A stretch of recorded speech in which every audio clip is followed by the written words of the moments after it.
कुछ ऐसे छोटे छोटे काम होते हैं जिन्हें करने में हम घंटों लगा देते हैं या फिर कल पर डाल देते हैं। अगर उस काम को आप 2 मिनट के अंदर पूरा कर सकते हैं तो आगे बढ़ें और उसे पूरा करें। इस वीडियो को आप 22 से 27 मिनट तक कंप्लीट कर लेंगे। तो ले आइए नोटबुक और पेन, मेरे साथ प्रैक्टिस पेपर 1 कोड ए का सेक्शन ए करने के लिए। इस सेक्शन में 20 क्वेश्चंस हैं 1 मार्क के। क्वेश्चन नंबर 1, यदि 65 और 117 का एचसीएफ 65m माइनस 117 के रूप में व्यक्त किया जा सकता है तो हमें बतानी है m की वैल्यू। बड़ी ही सिंपल सी बात है। देखिए 65 को आप क्या लिख सकते हैं 13 इंटू 5, 117 को लिख सकते हैं 13 इंटू 9। इन दोनों का एचसीएफ कितना है 13। एचसीएफ आ गया 13 और 65m माइनस 117 किसके इक्वल है एचसीएफ के, यानी this is equal to 13। Minus का 117 राइट साइड जाकर प्लस में चेंज हो जाएगा। इन दोनों का सम 130, मल्टीप्लाई वाले नंबर्स डिवाइड में 65 से जब आप 130 को डिवाइड करेंगे तो m की वैल्यू आएगी 2। सो b is correct answer. Okay, now question number 2, P square की ये वैल्यू है तो p के बारे में बताना है। देखिए p के बारे में बताना है तो ज़रा अंडर रूट लेना पड़ेगा 32/50। कैंसिल कर देते हैं, 2 1 जा 2 6 जा 2 2 जा 4 2 5 जा 10 और 16 का अंडर रूट 4 25 का 5। ये कैसा नंबर है, ये है एक परिमेय संख्या। Okay, so C is correct answer यानी रेशनल नंबर। क्वेश्चन नंबर 3, एक द्विघात बहुपद है जिसके शून्यक -3 और 4 हैं। हमें उस बहुपद को बताना है। बड़ी ही सिंपल सी बात है, शून्यक है -3 यानी एक आंसर है -3 और एक वैल्यू है 4। -3 को इधर ले आइए, x + 3 इंटू 4 को इधर लाएंगे तो माइनस में चेंज हो जाएगा। इन दोनों की मल्टीप्लाई करेंगे, x की मल्टीप्लाई इससे देन -4 से -4x। अब 3 की मल्टीप्लाई इससे भी और इससे भी plus 3x -12 is equal to 0। इन दोनों को सिंप्लीफाई करेंगे, x² - x -12 तो बहुपद आना चाहिए ये, लेकिन किसी भी ऑप्शन में ये हमें दिखाई नहीं दे रहा। तो फिर ध्यान से देखिए, x² - x और -12, यहाँ पर +12 है, रिजेक्ट। यहाँ दोनों ही प्लस आ गए, ये भी रिजेक्ट। यहाँ पर माइनस तो है, तो चलिए इसे थोड़ा सा सिंप्लीफाई करके देख लेते हैं। x² / 2 -x/2 -6, एलसीएम आएगा इसका 2, x² - x 2 6 जा 12, ये मैच हो गया, एलसीएम रिजेक्ट हो जाता है। तो अब ये दोनों आंसर्स क्या आ गए same. It means C is correct answer. Okay, इस क्वेश्चन का आंसर है सी। क्वेश्चन नंबर 4, ये एक इक्वेशन गिवन है और हमें बताने हैं कि इसके जो मूल हैं वो कैसे होंगे, भिन्न वास्तविक, समान वास्तविक, कोई वास्तविक मूल नहीं। बड़ी ही सिंपल सी बात है, आप सिर्फ इसका डी चेक कर लीजिए। ए की वैल्यू क्या है 2, ये है ए की वैल्यू, ये है बी की और ये है सी की। सी की वैल्यू 1, डी कैलकुलेट करते हैं, b² - 4ac, बी का स्क्वायर मतलब -√5 का स्क्वायर -4ac। ओके, माइनस का स्क्वायर प्लस हो जाएगा, स्क्वायर करने से अंडर रूट भी गायब हो जाएगा, सिर्फ क्या बचेगा 5 -4 2 जा 8, क्या वैल्यू आई -3, ये तो 0 से छोटा है। इट मीन्स कोई वास्तविक मूल नहीं। जब भी डी की वैल्यू <0 होती है तब कोई वास्तविक मूल नहीं होता। सो सी इज करेक्ट आंसर। अगर डी की वैल्यू 0 होती तो समान वास्तविक मूल हो जाते, और अगर डी की वैल्यू 0 से बड़ी होती तो भिन्न, ये तब 2 भिन्न वास्तविक मूल बन जाते। Okay, so C is correct answer. Now question number 5, दो एपी हैं जिनका सामान्य अंतर समान है, एक का पहला पद गिवन है, दूसरे का भी, और हमें उनके पांचवें पद के बीच का अंतर बताना है। हाँ जी, बात समझ में आई? बिल्कुल इजी है। देखिए क्वेश्चन नंबर 5, -2 पहला पद है किसी एपी का और इसकी फिफ्थ टर्म क्या होगी?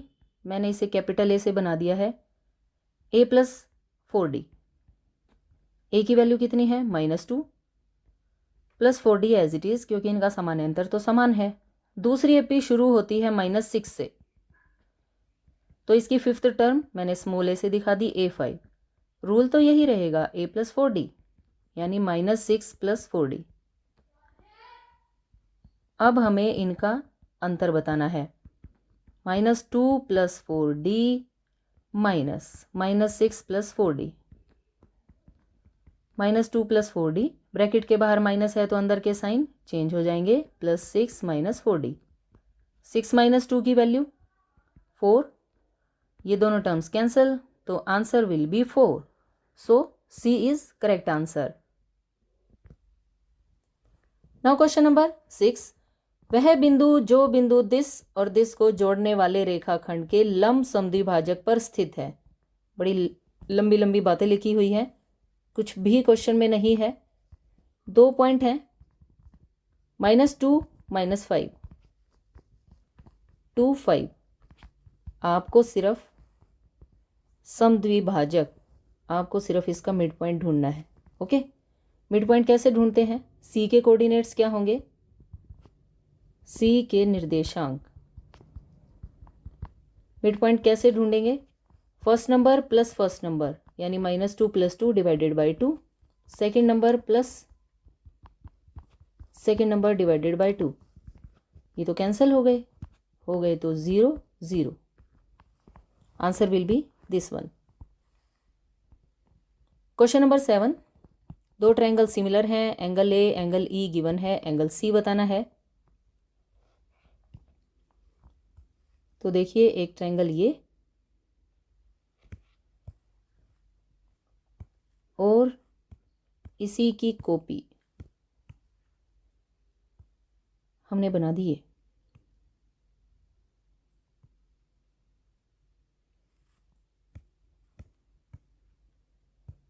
ये दोनों ट्रायंगल सिमिलर हैं, इसका नाम लिख दीजिए आप ABC DEF।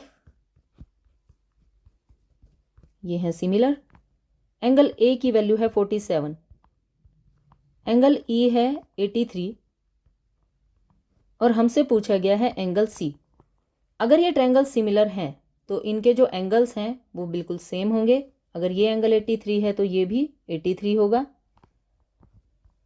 47 + 83 130, और एक ट्रायंगल के तीनों एंगल्स का सम कितना होता है? 180। 180 में से आप 130 को माइनस कर दें, 50 डिग्री। एंगल सी की क्या वैल्यू आ जाएगी? 50 degree. So A is correct answer. Now question number 8, यदि बिंदु P से केंद्र O वाले वृत्त पर स्पर्श रेखाएं हैं P और PB एक दूसरे पर 80 डिग्री का कोण बना रही हैं, तो हमें बताना है एंगल POA। ये एक वृत्त है, बाहर के किसी पॉइंट से ये हैं दो स्पर्श रेखाएं।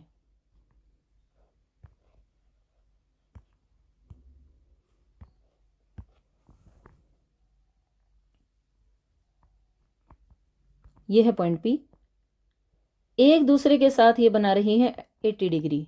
केंद्र O है, ये पॉइंट A, ये पॉइंट B। हमें बताना है एंगल POA, यानी इसको आप इससे ज्वाइन कर दीजिए और ये वाला एंगल हमें फाइंड करना है। सिंपल सी बात है, अगर ये एंगल 80 है इस साइड वाला, तो ये कंप्लीट एंगल बनेगा 100 डिग्री, क्योंकि आमने सामने के कोणों का जोड़ 180 डिग्री होता है। आप 80 को माइनस करेंगे तो 100 आ जाएगा। और ये लाइन इन दोनों एंगल्स को इक्वल पार्ट्स में डिवाइड करती है। अगर ये कंप्लीट 100 डिग्री है, इट मीन्स 50 यहाँ और 50 यहाँ, यानी एंगल पी ओ ए की क्या वैल्यू आ जाएगी 50 degree. A is correct answer. एक वृत्त और वृत्त की स्पर्श रेखा का उभयनिष्ठ बिंदु होता है स्पर्श बिंदु, यानी point of contact. Question number 10, इसकी वैल्यू बतानी है। 2 tan 30 degree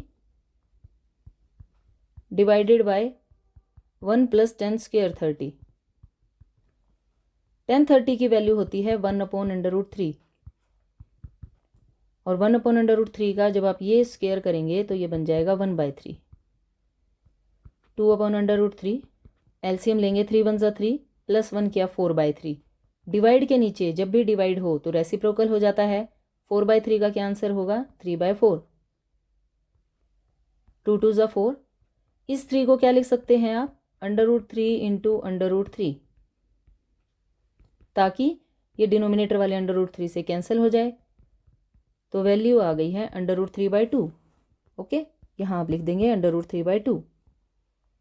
question number 11, tan a की वैल्यू हमेशा 1 से कम होती है? नहीं, बिल्कुल गलत।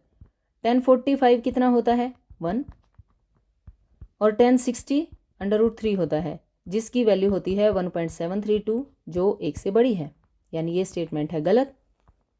क्वेश्चन नंबर 12, ट्रायंगल एबीसी सी पर समकोण है। सी पर समकोण है, ये ए ये बी, ये 90 डिग्री। हमें बताना है cos a + b। सिंपल सी बात है, एक ट्रायंगल के तीनों एंगल्स का सम होता है 180, उसमें से अगर आप इस 90 को माइनस कर दें तो a + b की क्या वैल्यू आ गई 90 डिग्री, और cos 90 होता है 0, तो यहाँ पर आप क्या लिख देंगे 0। क्वेश्चन नंबर 13, त्रिज्या r वाले एक वृत्त के कोण p वाले त्रिज्या खंड का क्षेत्रफल। हाँ जी, त्रिज्या खंड का क्या क्षेत्रफल होता है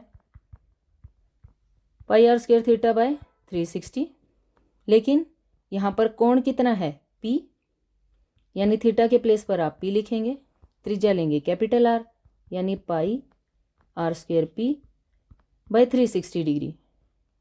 अब यहाँ पर इनमें से हमें ऑप्शन नहीं दिखाई दे रहा, इस ऑप्शन को देखिए ध्यान से।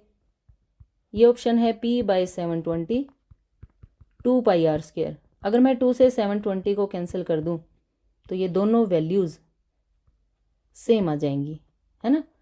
πr² p/360 ये भी यही है, so D is correct answer. Question number 14, 70 centimetre व्यास यानी डायमीटर की वैल्यू है 70 सेंटीमीटर। एक वृत्त में एक चाप ने केंद्र पर बनाया 60 डिग्री। हमें बतानी है चाप की लंबाई। चाप की लंबाई का फॉर्मूला 2πr/360। 2π की वैल्यू 22/7। अगर डायमीटर 70 है तो रेडियस कितनी होगी 70 का हाफ 35। आर के प्लेस पर 35, थीटा की वैल्यू 60 डिग्री गिवन है, यहाँ लिखेंगे 60, यहाँ लिखेंगे 360। ये 6 जा पर कैंसिल हो जाएगा, 7 5 = 35, 2 3 = 6, तो ये बन जाएगा 110 22 5 अपॉन 3। चाप की लंबाई है तो सिंपल सेंटीमीटर में 110/3। क्वेश्चन नंबर 15, दो सिलेंडरों की त्रिज्याएं 5:7। मैंने उन्हें मान लिया R1 R2, ये वैल्यू है 5/7। उनकी ऊंचाई यानी H1 H2 का रेशो है 3/5। हमें क्या बताना है वक्र पृष्ठीय क्षेत्रफल का अनुपात बताना है। हाँ जी, बेलन का वक्र पृष्ठीय क्षेत्रफल का क्या फॉर्मूला होता है 2πRH होता है, क्योंकि यहाँ पर दो सिलेंडर यूज होंगे तो 2πR1 H1 2πR2 H2, 2π से 2π कैंसिल। ये है R1/R2, इसकी क्या वैल्यू है 5/7। H1/H2 की वैल्यू है 3/5, 5 से 5 कैंसिल हो गया, तो वक्र पृष्ठीय क्षेत्रफल का क्या रेशो आ गया 3:7। So A is correct answer. Now question number 16, ये डाटा गिवन है, वर्ग अंतराल, बारंबारता, माध्यक वर्ग की सिर्फ हमें ऊपरी सीमा बतानी है। ये जो डाटा ऐसे लिखा हुआ है हम इसे पहले ऐसे लिखेंगे, लेकिन ये 5 पर ख़त्म है, ये 6 से स्टार्ट है, फिर यहाँ 11, यहाँ 12, ये कॉन्टिन्यूस नहीं है।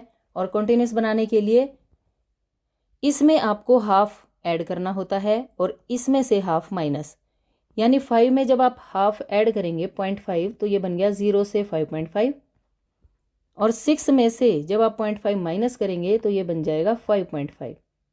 ओके, ये 11.5, फिर 11.5 से 17.5, 17.5 से 23.5, 23.5 से 29.5। ये कंटिन्यूस बनाना होता है हमें इसे। फ्रीक्वेंसी यानी बारंबारता है 13, 10, 15, 8, 11। CF क्यूमुलेटिव फ्रीक्वेंसी 13, इन्हें ऐड किया 23, दिस प्लस 38, इसे प्लस किया 46, इससे 57 और इनका सम भी 57। n 57 होता है n/2, हमें कैलकुलेट करना है 57/2 की वैल्यू। 28.5 को देख लीजिए कि आप कहाँ मिलेगा। यहाँ तो 23 तक हैं, यहाँ 38 तक हैं, तो इसका मतलब ये वाली लाइन हमारे काम की है। और हमें इसकी क्या बतानी है? ऊपरी सीमा। ऊपरी सीमा क्या है? अपर लिमिट ये है 17.5। So B is correct answer. Question number 17, आंकड़ों का माध्य और माध्यक दे रखा है, हमें इसका बहुलक बताना है। बड़ी ही सिंपल सी बात है, ये रूल आपको अच्छी तरह से लर्न कर लेना चाहिए। बहुलक का क्या फॉर्मूला होता है? 3 टाइम्स माध्यक माइनस 2 टाइम्स माध्य। माध्यक की क्या वैल्यू है? माध्यक 15 है और माध्य की क्या वैल्यू है? 12। 15 3 ज़ा 45, 12 2 ज़ा 24, माइनस करेंगे 21। Okay, so B is correct answer. Now question number 18, किसी निश्चित परीक्षण प्रश्न के सही उत्तर का अनुमान लगाने की प्रायिकता इतनी है और नहीं अनुमान लगाने की प्रायिकता इतनी है। हमें बतानी है x की वैल्यू। x है यहाँ पर। देखिए, अनुमान ना लगाने की प्रायिकता, अनुमान ना लगाने की प्रायिकता 2/5 है हमारे पास। ओके, यहां से आप अनुमान लगाने की प्रायिकता बता सकते हैं। कैसे? 1 में से सिंपल सब्ट्रैक्ट करके। अनुमान लगाने की प्रायिकता क्या आ जाएगी? 1 - 2/5, 5 1 ज़ा 5, 5 में से 2 गए 3/5। ओके, लेकिन हमारे पास अनुमान लगाने की प्रायिकता तो दे भी रखी है। क्या है? x/15। तो इन दोनों का आपस में क्या होना चाहिए? Equal. x/15 is equal to 3/5, क्योंकि ये दोनों ही प्रायिकताएं अनुमान लगाने की हैं। x is equal to 3/5, divide वाले नंबर दूसरी साइड जाकर मल्टीप्लाई में 5 3 ज़ा 15, x की वैल्यू आ गई 9। It means C is correct answer. Again question 19 और 20 आ गए हैं असर्शन और रीजन के। बड़े ही सिंपल से क्वेश्चन है। क्वेश्चन नंबर 19 में देखिए A क्या है?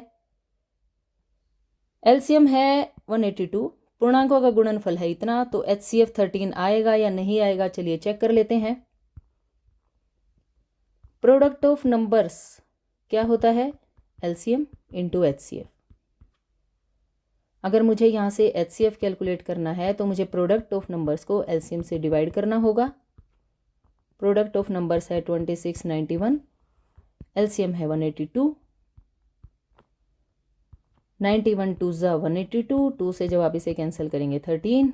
इट मीन्स HCF की वैल्यू कितनी आ गई? 13। ये बात तो सही है, यानी असर्शन इज करेक्ट। रीजन देखिए, एलसीएम को पूर्णांकों के गुणनफल से मल्टीप्लाई करके HCF आता है। नहीं नहीं, ये बात गलत है। रूल होता है ये, पूर्णांकों का गुणनफल is equal to HCF into LCM होता है। ये होना चाहिए था, अभी ये नहीं है, इट मीन्स R है गलत। यानी ए सही है, आर गलत है, तो 19 का आंसर क्या हो जाएगा? सी। क्वेश्चन नंबर 20 में देखिए, बिंदु 04 वाई अक्ष पर स्थित है। हाँ जी बिल्कुल, ये होती है वाई एक्सिस। 04 का क्या मतलब है? ओ सॉरी, ये होती है एक्स एक्सिस, ये होती है वाई। 04 का मतलब है 1 2 3 4। एक्स की वैल्यू यहाँ 0, वाई की वैल्यू 4। क्या ये पॉइंट वाई एक्सिस पर है? बिल्कुल है, असर्शन इज करेक्ट।